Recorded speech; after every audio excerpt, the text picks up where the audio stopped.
आप सभी श्रोता बंधुओं को मेरा सादर नमस्कार।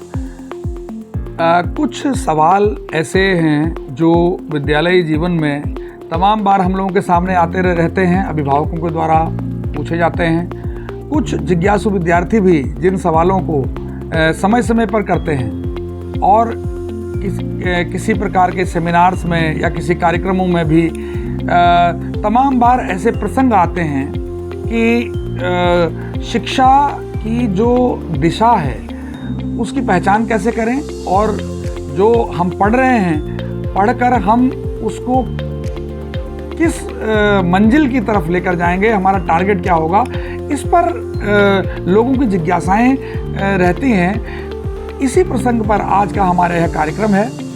मैं सर्वप्रथम आप सभी को प्रणाम करता हूं और विशेष जो मैं बताने वाला हूं, मुझे भरोसा है कि आप ध्यान से सुनेंगे और इसको समझने का प्रयास करेंगे। साथियों, हमारे जो छोटे बच्चे हैं जिन्हें हम इस क्रम में ले सकते हैं, 6वीं 7वीं 8वीं में पढ़ने वाला बच्चा, प्रायः जिनके भी बच्चे इन कक्षाओं में पढ़ते हैं या इन कक्षाओं के लगभग उम्र के विद्यार्थी जो होते हैं, तो माता पिता के जहन में एक सवाल बार बार आता है कि ये बड़ा होगा तो ये क्या करेगा। पढ़ाई करने के लिए उसे बार बार प्रेरित किया जाता है और नाना प्रकार के यत्न प्रयत्न किए जाते हैं और उसे समझाने का प्रयास किया जाता है। वो पढ़ने के बगैर आगे कुछ नहीं हो पाएगा, इस तरह की बातें प्रायः आती हैं। तो इसमें एक विशेष चीज़ जो देखने को मिलती है वो ये कि बच्चा प्रातः विद्यालय आता है, दिन भर की गतिविधियों में सम्मिलित होता है, गृह कार्य उसे दिया जाता है, घर जाता है, घर में उसको करता है, पढ़ाई के लिए जो उसकी क्षमता होती है उसके अनुरूप पढ़ाई करता है, फिर वापस आता है विद्यालय। दूसरे दिन उस पहले दिन की पूर्व की भांति आता है। ये क्रम विद्यार्थी जीवन में सतत चलते रहने वाली प्रक्रिया है। अब इसमें किसी भी कैडर के जो हमारे अभिभावक हैं, आर्थिक दृष्टिकोण से संपन्न हों, मानसिक रूप से बहुत स्ट्रांग हो, बौद्धिक स्तर उनका बहुत अच्छा हो या थोड़ा सा दरमियाना हो, आर्थिक दृष्टिकोण से बहुत संपन्नता हो या थोड़ा दरमियाना हो या बहुत कम हो, ये सारे मसले उतना महत्व नहीं रखते जितना महत्व रखता है हमारे द्वारा दिया जा रहा वातावरण। एक चीज़ हमको ये देखने को मिलती है कि विद्यार्थियों को रिजल्ट ओरिएंटेड प्रोग्राम्स की तरफ जाने के लिए प्रेरित करना बहुत आवश्यक आज के परिवेश में हो गया है। जैसा कि हम जानते हैं कि 6वीं 7वीं 8वीं की हमने बात की, विद्यार्थी को अपना लक्ष्य निर्धारण करने में सहयोग करने का वातावरण बने। वो उसकी क्षमता कैसी है, हर विद्यार्थी अलग है, उसकी क्षमताएं अलग हैं, पढ़ाई लिखाई करने की कैपेसिटी अलग है, उसकी सोचने समझने की क्षमता अलग है और चीज़ों को करने की क्षमता अलग है। तो प्रत्येक विद्यार्थी की काउंसलिंग कैसे होगी और काउंसलिंग के बाद हम उसको कैसे बता पाएंगे कि उसके अंदर कौन सी क्वालिटी जो सबसे स्ट्रांग है और लाइफ में उसे किस मार्ग पर चलने के लिए आगे बढ़ना चाहिए, वो रास्ता किस तरह से वो चूज करेगा और कैसे उस पर चलेगा, ये एक बड़ा विषय है। अच्छा, इसमें अगर हमारी एक कक्षा में 50 विद्यार्थी हैं तो 50 विद्यार्थी हैं तो 50 अलग अलग तरीके हो सकते हैं। इसमें कोई आश्चर्य का विषय नहीं है। अगर हम एक उसको टीम मान के चलें तो टीम से काम लेने के कुछ तरीके हैं जिसमें हम सामूहिक रूप से काम लेते हैं, कक्षाओं में पढ़ाई होती है और बाकी दिनचर्या की गतिविधियां होती हैं। लेकिन जब हम टारगेट ओरिएंटेड वर्क करते हैं तो प्रत्येक विद्यार्थी की क्वालिटीज़ को पहले सर्च करते हैं, उस पर हम लोग काम करना प्रारंभ करते हैं। उसके बाद में एक उसे ये तय कराते हैं कि तुम्हारे अंदर विशेष क्वालिटी क्या है, तुम किस तरह से इसमें आगे अपने आप को लेके जा पाओगे। कभी कभी हम आजकल के जो नए अभिभावक हैं, जिनको हम नई पीढ़ी का अभिभावक कह सकते हैं, इन लोगों में ये प्री प्राइमरी में प्ले ग्रुप में बच्चा पढ़ता है तो वहीं पर ही वो अपने बच्चों के लिए तमाम प्रकार के सपने संजो लेते हैं कि मेरा बच्चा है, मैं ये बनेगा, ये करेगा। अच्छी बात है, ये स्वाभाविक प्रक्रिया भी है, हम अपने बच्चों के बारे में अच्छा सोचते हैं, लेकिन उस उम्र में उनको किसी प्रकार का प्रेशर न दिया जाए, ये विशेष बात है। अब उसी में 1 से 5वीं तक के विद्यार्थियों के जो अभिभावक हैं, बच्चों के जो अभिभावक हैं, उनके पास भी, उनके अंदर भी कई बार हम देखते हैं कि बच्चे के जीवन को आगे वो भविष्य में क्या करेगा, इसके लिए वो चिंतित रहते हैं। चिंता करना एक विषय है, उस चिंता के निराकरण के लिए सही मार्गदर्शन लेना और उस पर सतत प्रयास करना, क्योंकि ये एक लंबी प्रक्रिया है। उस लंबी प्रक्रिया में लंबे समय तक उस पर जुड़ा रहना और उस पर काम करने की आवश्यकता होती है। साथ में सही और सटीक मार्गदर्शन आपके पास में उपलब्ध रहे। अभिभावक साथियों, इसमें हमने 8वीं तक की बात की, उसके बाद में 9 से लेकर 12वीं तक के विद्यार्थियों के लिए, बच्चों के लिए और भी विशेष हो जाता है कि वो आगे 12वीं के बाद में क्या करेंगे, किस रास्ते जाएंगे। अब उससे पहले हाई स्कूल की जब परीक्षा विद्यार्थी पास करता है, आपका बच्चा जब 10th क्लास उत्तीर्ण करता है, तो कई बार सवाल आता है कि भाई स्ट्रीम क्या लेगा आगे, वो साइंस में जाएगा कि आर्ट्स में जाएगा कि कॉमर्स में जाएगा। तो ये जब बात आती है सामने, तो विद्यार्थियों के पास में पहला तो ये उनका कहना होता है कि भाई मेरा दोस्त साइंस ले रहा है तो मैं भी साइंस लूँगा। एक बात उनके माता पिता से बात होती है, तो माता पिता कहते हैं साहब हमारे परिवार में तो मेरे चाचा, ताऊ, भाई, फूफा, नाना सबके बच्चे साइंस में है तो ये भी साइंस लेगा। देखिए 2 बातें आ गई। तीसरी बात ये आ जाती है कि साइंस लेंगे क्योंकि मोहल्ले में सारे लोग, अगल बगल के लोग साइंस लिए हैं। चौथी बात आ जाती है कि साइंस नहीं लेंगे तो फिर तो हमारी रेपुटेशन बड़ी खराब हो जाएगी, साइंस के बच्चों की तो बड़ी इज्जत है, बड़ा सम्मान है। तो ये जो चीज़ें हैं, ये एक प्रकार से बहुत ही नेगेटिव जो भाव हैं वो होते हैं। लेकिन पढ़े लिखे अभिभावक जिनको हम एक क्वालिफाइड या बौद्धिक स्तर से स्ट्रॉन्ग अभिभावक कहते हैं, वो भी जब कभी यदा कदा इस तरह की बातें करते हैं तो आश्चर्य होने लगता है। उसी में उस वक्त जब वो 10th की परीक्षाएं उत्तीर्ण करता है, तो देखने वाली बात ये होती है कि हम किसी अच्छे काउंसलर से, जानकार व्यक्ति से, जानकार संस्थाओं से अपने बच्चे की काउंसलिंग कराएं। हम खुद जानते हैं तो हम ये तय करें कि मेरे बच्चे के अंदर कौन सी क्वालिटी है। अच्छा, आर्ट्स में जाने लायक क्वालिटी है कि इसको मैं कॉमर्स में भेजूं, इसका भविष्य किस रास्ते से निखर के आएगा, ये डिसाइड करने का वो बहुत ही इंपॉर्टेंट टाइम होता है, जिस पर कि अभिभावक बिल्कुल भी गंभीर नहीं रहते। ये एक बड़ा विषय है जिस पर कि हमें विचार करना पड़ेगा। उसके बाद में जब वो 11th और 12th पास करता है, कई बार हम देखते हैं साइंस साइड आपने दिलवा दी, विज्ञान वर्ग में दिलवा दिया, PCM दिला दिया, PCB दिला दिया।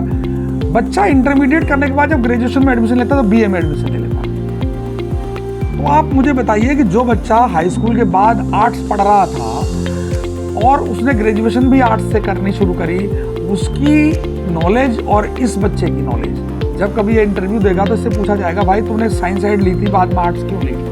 उस सवाल का जवाब, बहुत सॉलिड जवाब ये दे नहीं पाएंगे। और जो भी देंगे वो सही भी बोलेंगे अगर, तो भी उसको नेगेटिव दृष्टिकोण से लिया जाएगा। अब सवाल यहाँ पर आता है कि एक बहुत बड़ी भीड़ है जो इंटरमीडिएट पास करती है हर साल, लाखों करोड़ों में विद्यार्थी ये सब पास करते हैं। उसके बाद में ये ग्रेजुएशन में एडमिशन लेते हैं, प्रोफेशनल कोर्सेज में एडमिशन लेते हैं, फिर जैसे वो ग्रेजुएशन किए, पोस्ट ग्रेजुएशन किए, उसके बाद कोई प्रोफेशनल कोर्स कर लिया, तो सब कुछ करने के बाद उस विद्यार्थी के हाथ में क्या रह गया, ये बड़ा विषय है। अब अगर आप देखिए कि जो पढ़ते रहते हैं, 2nd division, 1st division, 3rd division, ये पास होते रहे, डिग्रियां बटोरते रहे और झोला भर इनके पास में डिग्रियां हो गई, लेकिन ये किस काम के हैं आखिर?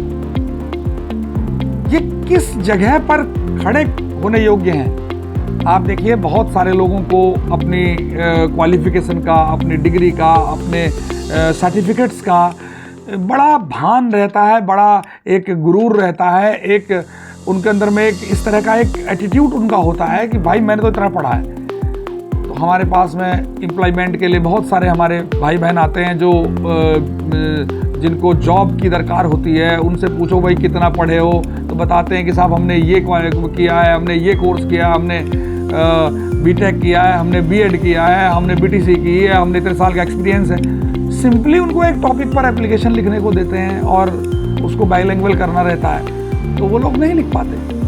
अगर उनसे ये पूछते हैं कि भाई अगर तुमने साइंस ली थी फिर आर्ट्स क्यों गए, वो जवाब नहीं दे पाते। उनसे अगर हमें पूछते हैं कि तुमने कई सारे इंस्टीट्यूट बार बार बदले हैं और ये क्यों बदले, तुम स्टेबल क्यों नहीं हो पाए, वो नहीं बता पाते हैं। और उम्र उनकी आधी उम्र हो चुकी है, वो अब तक स्टेबल नहीं हो पाए हैं। तो मैं आपको बताना चाह रहा हूं कि ऐसी एक बहुत बड़ी भीड़ है पीछे, और प्रतिवर्ष ये भीड़ नीचे से छोड़ी जा रही है। इसके लिए सरकार भी उत्तरदायी है। जो इस लेवल पर क्षमताएं, विद्यार्थी की एकेडमिक क्षमताएं उतनी हों, उसी को नीचे से छोड़ा जाना चाहिए, ताकि ऊपर एक छटी हुई क्रीम भीड़ आए जिसको संभाला जा सके।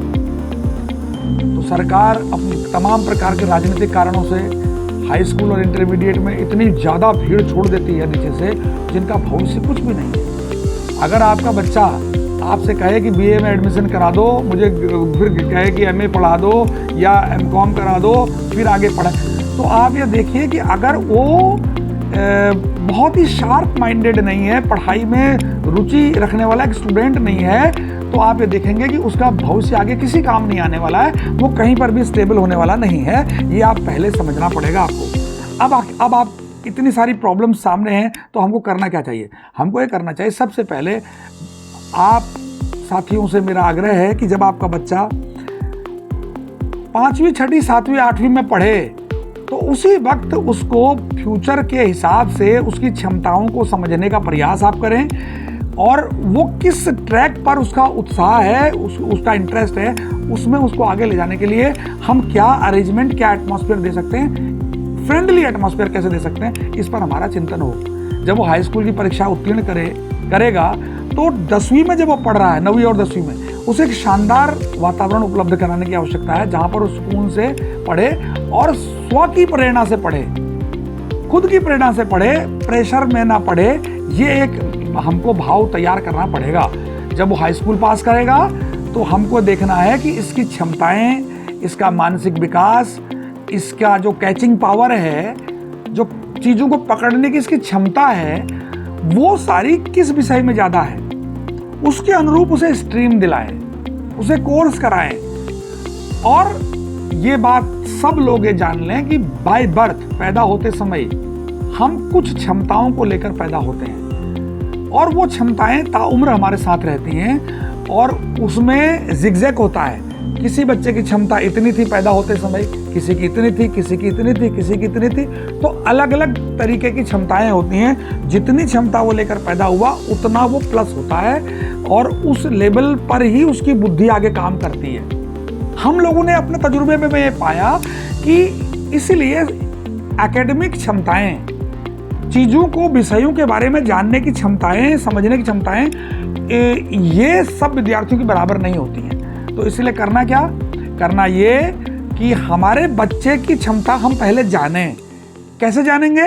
या तो काउंसलर्स के माध्यम से काउंसलिंग कराएंगे, या कोई ऐसी एजेंसियां हों जहां पर, जिसके जरिए, या हम इतने ट्रेंड हों कि हम समझ पाएं कि क्या है ओरिजिनल स्थिति मेरे बच्चे की, उसके अनुरूप उसे स्ट्रीम दिलाएं। और जब वो, अब एक बड़ा विषय इस पूरी चर्चा का जो लब्बो लबाब है, जो निचोड़ है, वो अब आने वाला है कि इंटरमीडिएट में पढ़ते समय, 11 में पढ़ते समय, 12 में पढ़ते समय चीज़ें बिल्कुल क्लियर हो जानी चाहिए उस बच्चे को, उसके माता पिता को, उसके टीचर्स को, कि जैसे ही इंटरमीडिएट पास करेगा, ये कौन सा एग्जाम देने वाला है, कौन सी परीक्षा देने वाला है, किस ट्रैक पे इसको ले जाना है।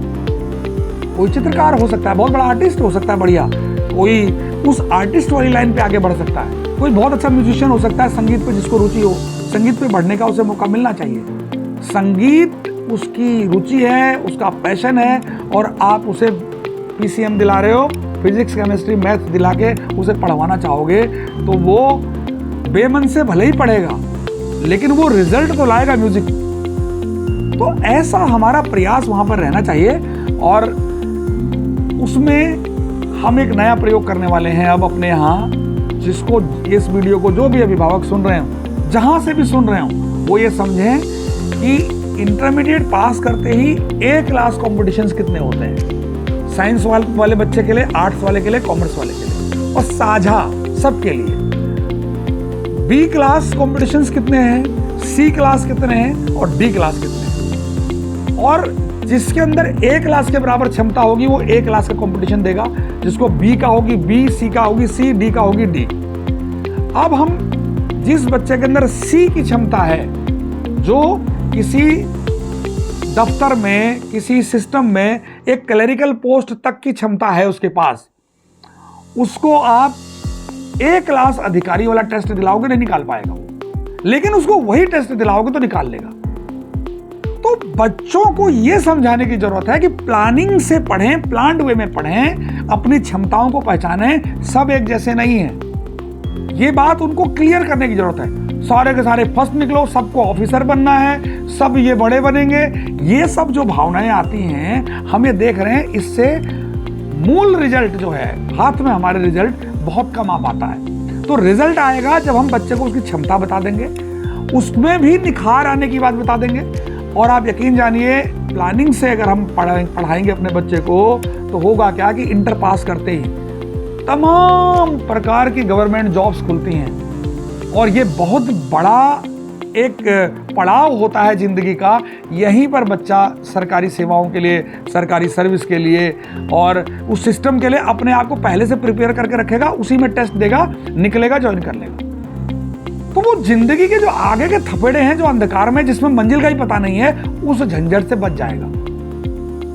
अब इसमें एक चीज और आती है, वो ये कि अगर मान लो बच्चे को स्वरोजगार करना है, व्यापार करना है, ये सबसे अच्छी चीज है अगर बच्चा क्षमतावान है तो। उसके लिए आप बच्चे को वो ट्रेनिंग दिलाएं कि वो पढ़ाई, इंटरमीडिएट तक की पढ़ाई के बाद पढ़ाई भी करेगा, रोजगार भी करेगा। वो डिपेंड किसी पे नहीं रहेगा, बेटा हो या बेटी, डिपेंड किसी, वो स्वयं अर्न करेंगे, रोजगार करेंगे और पढ़ाएंगे। सरकार ने ऐसे बच्चों के लिए, पढ़ाई के लिए इतने जबरदस्त आयाम स्थापित कर दिए हैं। रेगुलर स्कूल गोइंग स्टूडेंट के जरिए उनको पढ़ना ही नहीं है, वो सरकारी उन कोर्सेज में एडमिशन लें, और कोई भी ऐसी पढ़ाई नहीं है जो वो उस तरह से नहीं कर सकते, काम के साथ साथ पढ़ाई नहीं कर सकते, ऐसी कोई पढ़ाई नहीं। तो अब तो सरकार ने एक नया नियम भी निकाल दिया है कि एक ही सेशन में बच्चा 2 प्रकार के अलग अलग कोर्सेज में एडमिशन ले सकता है, उनको पढ़ सकता है। ऐसी एक उन्होंने योजना बनाई, सरकार ने सिस्टम को खड़ा कर दिया है। ये एक नई चीज़ उन्होंने कर दी है। तो अब हमको करना क्या है कि हम इन सब चीज़ों को बड़ी बारीकी से समझेंगे और उस पर काम करेंगे। दोस्तों, अगर इन बारीक चीज़ों को एक दिन में डेवलपमेंट नहीं होगा, जैसा कि हम बार बार कहते हैं, हमारा ये कहना है कि अगर सपना देखना अच्छी बात है, आपने बच्चे को डेवलप देखना है, उसका अच्छा फ्यूचर आपने तय करना है, तो लगना पड़ेगा शुरू से ही। वो चाहे प्राइमरी एजुकेशन हो, वो चाहे जूनियर एजुकेशन हो, हाई स्कूल हो, इंटरमीडिएट हो, ये वो फाउंडेशन क्लासेस हैं जिनमें अभिभावकों को बच्चे के साथ बच्चा बनकर, एक मित्र बनकर, एक सहयोगी बनकर, उनके साथ में इमोशनली अटैच होकर इस टाइम ड्यूरेशन को पास करना रहता है। इसमें खाली विद्यार्थी उत्तीर्ण नहीं करता, इसमें माँ बाप भी उत्तीर्ण करते हैं। ये आपको बताना है। अगर आप राम भरोसे उसको छोड़े हैं, अगर आप उसको ईश्वर के भरोसे छोड़े हैं कि नहीं, खाना खर्चा सब हम उठाएंगे, जब ये किताब मांगेगा किताब देंगे, जब ये सुविधा मांगेगा सुविधा देंगे, बाकी पढ़ना तो इसको है, जो जाने ये करे, और साथ में एक मोबाइल और दे देंगे उसको, तो आप ये मान कर चलिए आप उस बच्चे के साथ गलत कर रहे हैं। आप कल के दिन लाख चिल्ला चिल्ला कर बोलेंगे कि मैंने सुविधाएं दी, इसने पढ़ा नहीं, वो अबोध है, उसे ज्ञान नहीं है, वो परिपक्व नहीं है, और उसको उल्हाने देने का आपका हक नहीं है। परिपक्वता में वो वैसी गलती करेगा तो उसकी गलती मानी जाएगी। इंटरमीडिएट तक का बच्चा एक कच्चा घड़ा है, उसको आप सुविधाएं दे देंगे, लेकिन मॉनिटरिंग पूरी तरीके से आपकी होनी चाहिए। मॉनिटरिंग भी रूलिंग नेचर में नहीं, रूल नहीं कर रहे हैं आप उसके ऊपर में, वो अलग में एक व्यक्तित्व है, उसके साथ में प्रेम और स्नेह का रिश्ता बनाते हुए उसको अपना पुत्र और पुत्री के रूप में तो ले ही रहे हैं, साथ में ये देखिए कि आप उसके एक अच्छे मार्गदर्शक हैं, उसके हितैषी हैं। तो प्रेम पूर्वक, स्नेह पूर्वक एक ऐसा व्यवहार आप उसके साथ में जनरेट करेंगे जिस व्यवहार के सहारे वो अपने आप को प्रूफ करेगा। चाहे लाख आप सुविधा दे दीजिए, कई जगह पर देखा जाता है आर्थिक दृष्टिकोण से संपन्न माता पिता तमाम प्रकार की सुविधाएं उपलब्ध करा देते हैं, और उन सुविधाओं का बच्चा उपयोग न करके उपभोग करने वाला बन जाता है, और बाद में उसका जीवन व्यर्थ हो जाए जब, तो वो बच्चा सबसे बड़ा शत्रु अपना जीवन का अपने माता पिता को बताता है, जबकि माता पिता पूरे जिंदगी ये कहते रहते हैं कि हमने तो सब कुछ किया था, हमें जो नहीं मिला था हमने इसको दिया था, उसके बावजूद इसने अपना करियर खराब कर लिया, तो हमारी क्या गलती। साथियों, मैं आपको बता दूं, माता पिता होने के नाते बहुत ध्यान से सुनेंगे। अगर बच्चा आपका गलत ट्रैक पे चला गया किसी भी तरीके से, तो आप पति पत्नी दोषी हैं उसके लिए। अभिभावक के रूप में बाकी के रिश्तेदार दोषी नहीं हैं, सिर्फ माता पिता दोषी होते हैं, उसमें बच्चा दोषी नहीं होता। चाहे वो कितना ही बुरा काम कर दे, विद्यालयी जीवन 12वीं तक का माना गया है, और 12वीं तक का विद्यार्थी चाहे जितना बड़ा जघन्य अपराध कर दे, अगर वो अपराधी बन गया है तो उसके माता पिता ही उसके लिए पूरी तरीके से दोषी हैं। इस बात को समझिए, इस बात को समझिए कि वो पढ़ने लिखने में कामयाब नहीं हो पाया। अगर उसके चाल चरित्र चेहरा और उसका जो विचार हैं वो मैले हैं, गंदे हैं, तो उसका पूरा उत्तरदायित्व उसकी मां पर और उसके पिता पर है। इस बात को, कड़वे शब्दों को समझिए, सुनिए और पचाइए। ये बहुत ही इंपॉर्टेंट बात है। उस बच्चे का दोष नहीं, उसे सजा मिलेगी अपराध करने पर, या उसको उल्हाना मिलेगा, समाज उसके बहिष्कृत कर देगा, ये विषय तो बाद के हो गए, लेकिन उसके मूल में जो कारण है वो माता पिता हैं। इसलिए अच्छा वो करेगा तो आपको भी एक अच्छे पुत्र पुत्री के माता पिता के रूप में जाना जाएगा, बुरा करेगा तो बुराई भी आपके माथे होगी।